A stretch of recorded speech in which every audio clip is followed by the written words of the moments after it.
Hi guys, welcome back to my channel, and we are going to quickly review Love and Hip Hop Hollywood Season 2 Episode 8. Okay, so let's go ahead on and get into it. Let's start off with the smaller storylines and then we can get into the meat and potatoes of the other ones. Let's get into Lil B and her husband in the studio. Child, what was that? I didn't know she could rap. I thought like in the background I could hear a singer in her voice. You know, look like she can hold a note a little bit, like a cute little raspy voice. But no, she's a rapper, and she was trying to rap, and she kept on like, hold on, cut. Wait, I messed that up. Okay, let's go back. And he's like, yo, you whack. You are whack. And then she was kind of like, okay. So then her, I guess her partner, the other girl that's in their little group, she goes and she's like, ABC 1 2 3 ham and cheese on rye. And he's like, oh my gosh, you're amazing. That's what I'm talking about. And she's like, why don't I get that same, you know, positive feedback? Why don't you give that to me? I need that too. You know, you tell me I'm whacking this, that, and the third. They stopped the session. He wanted to have a little conversation with her. And he was trying to have a conversation with her, and child, the phone is ringing and he is pissed. He is like, she's like, hold on, let me get the phone, because, you know, that could be our son or something, you know, going on with our son. And he's like, so what? We're trying to talk to you about business. And she's like, well, you don't care if this is our son? He's like, I don't care if this is your son, my son, our son, his son, her son. I don't care when I'm in the studio. I don't care when I'm in the studio. I can't even do my mouth like he... Anyway, and I get what he was trying to say. Obviously, he cares for his son, duh. But I think he was trying to be tough with her because she's all over the place. And because, you know, she's his wife, she feels like she can just do whatever. And he wants her to have some type of professionalism when they go into the studio. And she don't have that. So instead of him trying to, like, you know, be real gentle with her and explain certain things, he's just trying to be real blunt with her and like, no, I don't care if it's our son. When I'm in the studio, I need to focus, and so should you. So since you on the phone, go ahead and have your little phone conversation. I'm gone. And she's like, I ain't even get on the phone. He walked out, child, and that was it. Nick Cannon, I guess, is like, you know, you need to get in the studio because I'm invested in this little group that y'all got, and I don't know what's going on. You need to get yourself together. Nick, just chill sometimes. You don't have to have on the whole lapel, the hat, the tie, the boutonniere. You don't have to have everything. I just want to see you relax, sugar. Just relax. Then let's quickly talk about Nia and Teddy Riley, okay, and Soulja Boy. Tell him, you know, I can't stand. Y'all know I don't like Soulja Boy. I think he is rude as hell, and I'm not feeling him. But for some reason, Nia does not want to let him go. Like, I don't know what it is about him. Ugh. I don't know what it is about him, but she don't want to let this dude go, regardless of who he messing with, how many times he's cheated on her for all these years, regardless of how rude and disrespectful he is, honey. He's disrespectful as hell. Don't matter. Her friends, family, her dad, don't matter. Everybody's trying to tell her, you know, this dude is not right for her, but she's just like, you know, this is my life. I know what I'm getting into, daddy. You was acting a fool back in the day with my mom back in the day, so don't act like this is all brand new. Let me live my life. I know what I'm getting to. He is really good with my son. He's better than me sometimes with my son because he's more patient. And I'm saying to myself, how the hell is he so patient when he just went off on you in a doggone restaurant telling you get the F out of his face when you was trying to tell him that you're tired of hearing this? I'm sorry. Maybe he's more patient with kids than adults. I don't know. So she's basically telling her dad, don't worry. And the dad's like, okay, if you're not worried, you in love with this dude, you feel like you got it. All right, cool, you got it. And I'm going to go ahead on and step back and fall back from the whole situation. So that kind of went off like that. Let's get into Hazel E. This whole thing, I'm confused. I remember last episode, she was telling Tierra Marie how she's going to Dubai and she gonna kick it and she has this stuff going on and she making moves and she a boss. And then she comes back and Nikki Baby, Milan, and Tierra Marie go to her house because they've been seeing all this stuff that she got in a really serious accident. And she is all jacked up. Like, her nose apparently got, you know, crumbled into millions of pieces, and they needed to rush her from a, what is it, ATV accident, and they had to rush her back to the States in order for them to save her nose. And my thing is, I'm kind of confused. Like, your nose got messed up, but your face didn't get messed up. Like, your nose, your snout goes out that far to where your face didn't get jacked up or scratched up or bruised up at all. Like, no broken chin, cheekbones, everything is fully intact, but the nose, like, damn, how far does your nose extend out of your damn face? I don't know if y'all was thinking that, but she didn't have any. I was the only one thinking that way. Fine. But that's what my thought was. So her whole thing was, you know, she's been wanting a nose job anyway. So this is God just rushing the situation and just saying, hey, you know, let's go ahead and get this nose job. So then fast forward, Tiara Marie goes with her and she's excited because she's going to go see the doctor who did the surgery on her nose. And he takes off the bandage and she's like, I still look like a monster. And Tiara Marie's like, girl, that's your nose. What are you talking about? I'm like, child. This girl wanted her nose to be snatched, pulled back, tucked under, and around. And she was pissed to see that it was the same damn nose. Like, girl, be thankful that you have a nose. Be thankful that you can smell the flowers and, you know, all that crap. Like, girl, be quiet over this doggone nose. That's your nose. You've had it all your life. Just deal with it. Damn it. Or get it taken care of now. Like, I don't know. Just stop crying. You're not a monster. Be quiet. So let's go ahead on and just get into this Lil Fizz situation, because this Lil Fizz, what's the girl name? Moniece, Rich Dollars, and Moniece's mom situation, because I'm not feeling her mama. I'm really not feeling her at all. Like, she is rough, and I don't understand where she's coming from. But hey, we don't know the history, the full history behind all this stuff that's going on with her and her daughter. But she's not going to win the Mother Teresa Mother of the Year award to me, you know, for 2015. She's just not. I'm sorry. She was talking to Rich and was like, okay, listen, maybe I was a little bit too strong when I met you, and I came out the wrong way, and I apologize. And Rich was like, you know, it's all good, but you know, I'm not feeling that. You know what I mean?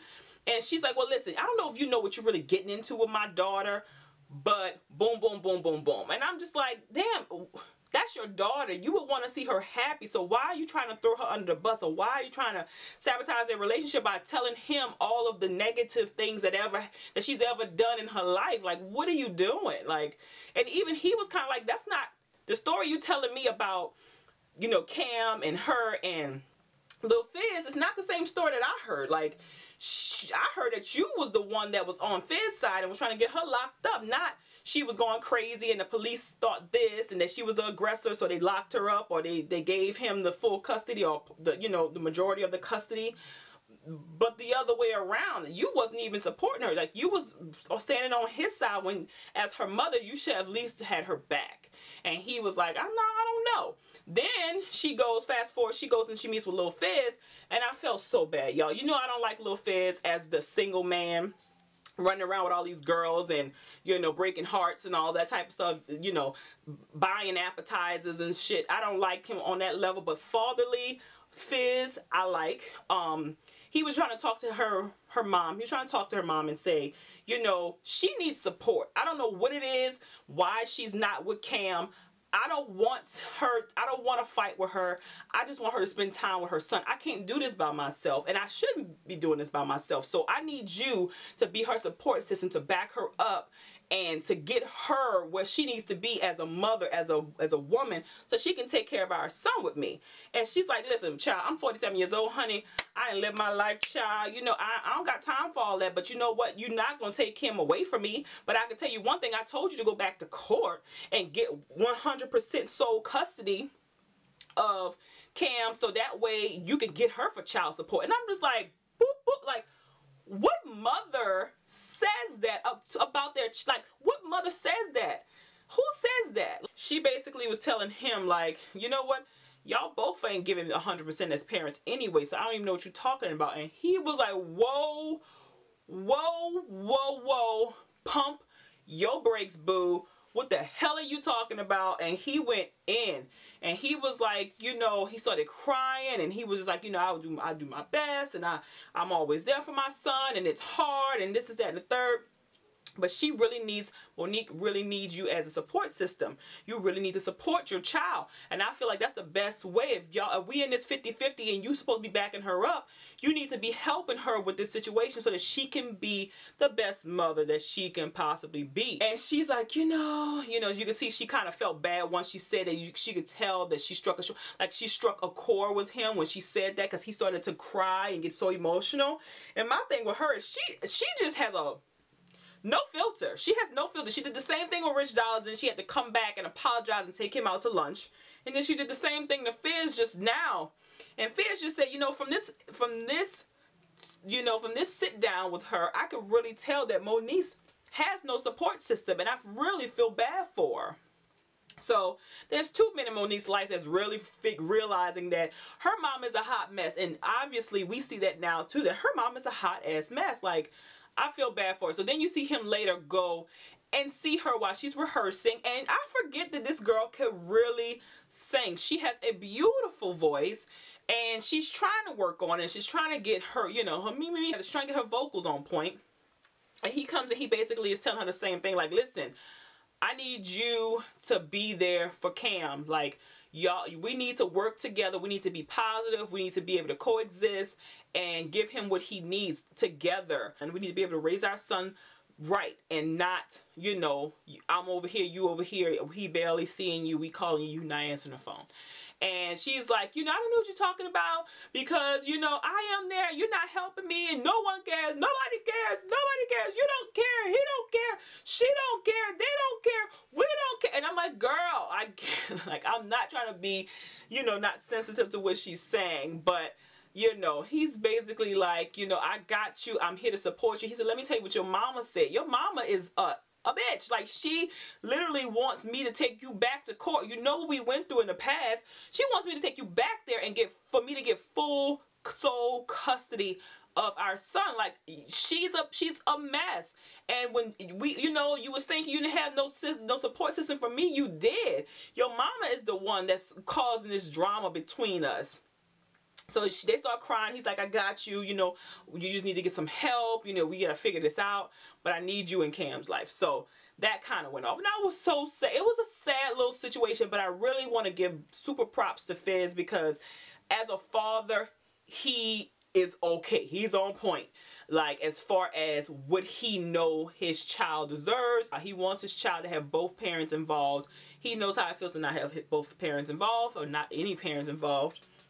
So he wants the best for his child, and I love that about him. Probably the only thing that I like about him. He was making some good sense about his son, so I like that about Fizz. So then let's go head on into Amber and Miles and Milan. So the show actually starts off with them, and it kind of ended off with her as well. So they kind of left like a cliffhanger to, for the next episode. But she basically is with her girls, her sisters and friend, I guess. And they're talking, and she's like, girl, we saw the signs, and we just wasn't paying attention to the signs, but the signs was there, girl. And she's like, yeah, child, whatever. But you know what? He told me that he wanted to talk to me about something, but we just couldn't get to it. So I'm going to call him right now. So she calls this boy. She calls up Miles, and she's like, so what else was it that you were supposed to tell me? And you better tell me, and you better tell it all to me, all in detail, because if you don't give me enough detail, I'm going to go and talk to old boy Milan, my damn self, and I'm going to get all the detail from him. So he's basically like, But this is what I want to tell you. I was in a relationship with Milan, and they're looking like gas, like girl, come on. And what else? And he's like, all right, and I've been in a relationship with him for a while, like for a long time. And they're like about to damn near die and have a heart attack. And she's like, you know what? I'ma still talk to Milan. Like, I don't know. I still want to hear the truth. I want to meet up with him, and I'm gonna get all my information from him, and he gonna let me know. We gonna have a sit down, and we gonna talk this out. And boom, boom, boom, boom, boom. So she still, after Miles tried to give her the information, she still wants more. And she wants to sit down and talk to Milan. And my thing is, why the hell you need to go talk to this dude? You got it. Hello. The man that you thought you was going to fall in love with for forever and ever is gay and he wants to be with this guy. He's been with this guy for a long time. You didn't see the signs. It's okay. Let's move the hell on with your life. Focus on your daughter. Focus on your career and move the hell on. Why you gotta go sit down with his ass and get more ruffled up about the situation? Just move on. Like, who cares? But so you see, fast forward, you see her, you know, Milan actually agreed to it, and he's in a rap in the studio. He's rapping, and you know, you just see him and her, like, she's coming into the studio session and he's just like, okay, hey, what's up? And then it goes off. So who knows what's gonna happen with that whole thing, child. The rest of the show, I think I may have missed some things. So yeah, I think that was it. I think I gathered and I touched all the topics, at least the ones that I really thought was, you know, that stuck out. So yeah, don't forget to share, like this episode, and subscribe if you have not. Comment below and let me know what was your favorite part of the episode. And until next time, I will see y'all later. Peace. Bye.